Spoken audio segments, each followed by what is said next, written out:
नमस्कार दोस्तों, स्वागत है आप सभी का एसकेएम जी के जीएस चैनल पे। एनसीईआरटी सार संग्रह वन लाइनर के सीरीज में आज हम लोग करेंगे मृदा यानी मिट्टी। भारत की मृदाओं का वर्गीकरण जो है उत्पत्ति, रंग, संयोजन तथा अवस्थितियों के आधार पर कुल 8 भागों में किया गया है, जिसमें है जलोढ़ मृदा, काली मृदा, लाल और पीली मृदा, लेटराइट मृदा, शुष्क मृदा, लवणीय मृदा, पीट मृदा और वन मृदा।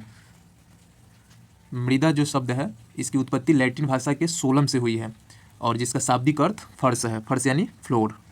भारत के सर्वाधिक क्षेत्र में कौन सी मृदा पाई जाती है? तो जलोढ़ मृदा पाई जाती है या कछाड़ी मृदा। रेगुर मृदा को किस अन्य नाम से जाना जाता है? तो काली मृदा को हम रेगुर मृदा के भी नाम से जानते हैं। रेगुर मृदा का सर्वाधिक विस्तार किस राज्य में पाया जाता है? तो ये महाराष्ट्र में पाया जाता है।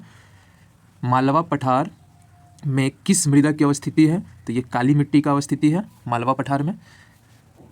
काली मृदा को स्वतः जुताई वाली मृदा भी कहा जाता है, जिसमें सिंचाई की कम आवश्यकता होती है और यह मृदा जो है कपास की खेती के लिए उपयुक्त माना जाता है, सबसे उपयुक्त माना जाता है।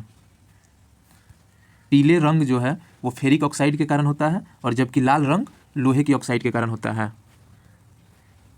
लेटराइट मृदा मुख्यतः किन राज्यों में पाई जाती है? तो लेटराइट मृदा जो है केरल, कर्नाटक एवं महाराष्ट्र में पाई जाती है। लोहे की मात्रा अधिक होने के कारण कौन सी मृदा दिनों दिन अनुवर्र होती जा रही है? तो ये लेटराइट मृदा। मृदा की क्षारीयता को कम करने के लिए जिप्सम का प्रयोग किया जाता है।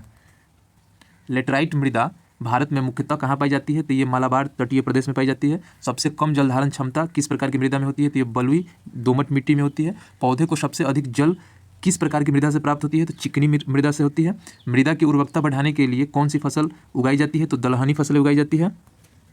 चंबल घाटी का निर्माण किस भौगोलिक प्रक्रिया से हुआ है? तो ये अवनालिका अपर्दन के द्वारा हुआ है। चाय बागानों के लिए कौन सी मृदा उपयुक्त है? तो लेटराइट मृदा।